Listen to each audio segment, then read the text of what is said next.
নমস্কার বন্ধুরা, আমার সকল নতুন পুরনো বন্ধুদের আবার একবার স্বাগত জানিয়ে নিলাম আমার চ্যানেল ক্যাট কুকিং ব্লগে। বন্ধুরা, আজ তোমাদের সঙ্গে শেয়ার করে নেব একটা অন্যরকম মাছের ঝোলের রেসিপি। এটাকে আবার মাছের ঝালও বলা যেতে পারে।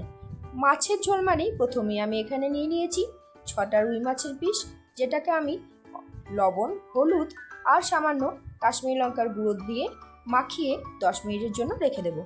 আর এটা মাখাতে মাখাতেই তোমাদের সঙ্গেও আলাপটা সেরে নিই। আমি চিত্রা, দুর্গাপুর থেকে। আমার চ্যানেল ক্যান কুকিং ব্লগে প্রত্যেক দিনই নিয়ে আসি নিত্য নতুন চটজলদি রেসিপি, কিছু টিফিন রেসিপি এবং পুরোনো দিনের হারিয়ে যাওয়া রেসিপি, যেগুলো আজকের ব্যস্ততার দিনে আমরা কিভাবে নতুন উপায়ে তাড়াতাড়ি করে নিতে পারি, সেটাই তোমাদের সামনে আমি বারবার তুলে ধরি। আশা করি তোমাদের ভালো লাগবে এবং তোমরাও এগুলি বাড়িতে ট্রাই করতে পারবে। যদি ভালো লাগে অবশ্যই বলবো, কমেন্ট করে জানিও কীরকম লাগলো। আর যাবার আগে নতুন বন্ধু হয়ে থাকলে চ্যানেলটাকে সাবস্ক্রাইব করতে একদম ভুলবে না। সাবস্ক্রাইব করে রাখলে তোমার কাছেও আমার বানানো সমস্ত রান্নার নোটিফিকেশন অবশ্যই চলে যাবে। পুরো ভিডিওটা দেখার জন্য অনুরোধ রইল। চলো, মাছটাকে তো নুন হলুদ মাখিয়ে রেখে দিয়েছিলাম। এবার এই কড়াইয়ে দিয়ে দিলাম সর্ষের তেল। আর সর্ষের তেল দেওয়ার পরে তেলটা গরম হয়ে এলে মাছগুলো আমি ভালোভাবে লাল লাল করে একটু ভেজে নেব। তেল গরম হয়ে গেছে, এবার এক এক করে মাছগুলো আমি তেলের মধ্যে দিয়ে দিচ্ছি।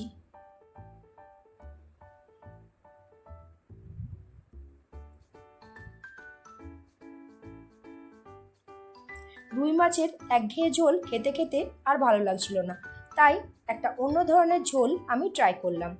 এই ঝোলটা কিন্তু খেতে একটা অন্য রকমের স্বাদ হয়েছিল, যেটা বাড়ির সকলেই ভালো বলেছে। খেতেও অন্যরকম হয়। তোমরাও একবার ট্রাই করে দেখতেই পারো এই নতুন ধরনের ঝোল বা ঝালের রেসিপিটা কীরকম লাগে গরম ভাতের সাথে। বাঙালি মানেই মাছ প্রিয়, তাই মাছ খেতে ভালো লাগে না বাঙালিদের হতেই পারে না। এরকম একটা রেসিপি ট্রাই করে দেখো, তাহলে কিন্তু গরমের দিনে এই ঝোলটা খেতে দুর্দান্ত লাগবে।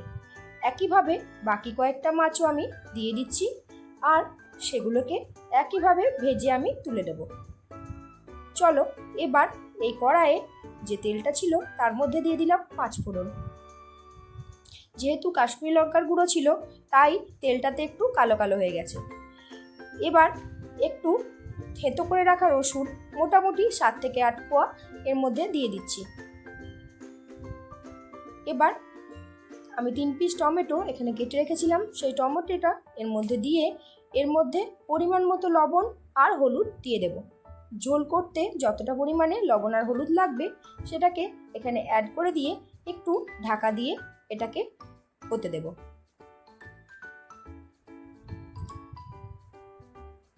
তেলটা অল্প একটু কালো হয়ে যাওয়ার জন্য কোনো রকম ভয় খাওয়ার দরকার নেই। মাছের ঝোলের কালারে কিন্তু এটার কোনো প্রভাব পড়বে না। চলো, একটা মশলা বানিয়ে দিই ঝোলের জন্য। দিয়ে দিলাম এখানে 1 চামচ মতো সর্ষে, দিয়ে দিলাম 1 চামচ জিরে আর 2টো কাঁচা লঙ্কা। এটাকে একটা পেস্ট বানিয়ে নেব। এবার দেখো টমেটোটা পুরোপুরিভাবে নরম হয়ে এসেছে, আর যে মশলাটা তৈরি করে রেখেছিলাম সেটা এখানে অ্যাড করে দিলাম। এবার আরও কিছুটা জল দিয়ে এটাকে ফুটিয়ে নেব।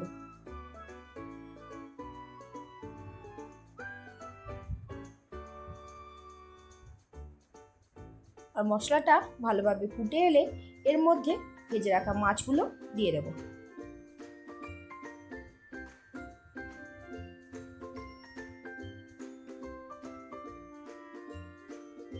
মাছ ভাজার তোলার সঙ্গে বাটিতে যে তেলটা ছিল সেটাকেও এখানে অ্যাড করে দিলাম।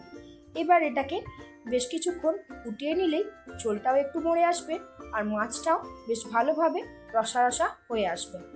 দেখো আজকের মাছের ঝোলটা দেখতে কীরকম হয়েছে, মনে হচ্ছে না সাদা ভাতের ওপর এই মাছের ঝোলটা পড়লে খেতে কিন্তু দুর্দান্ত লাগবে। যদি ভালো লাগে কমেন্ট করে জানাবে, আর বাড়িতে একবার অবশ্যই ট্রাই করে দেখার অনুরোধ রইল। তাহলে বন্ধুরা, দেখা হচ্ছে আগামী দিনে নতুন কিছু ইন্টারেস্টিং রেসিপি নিয়ে।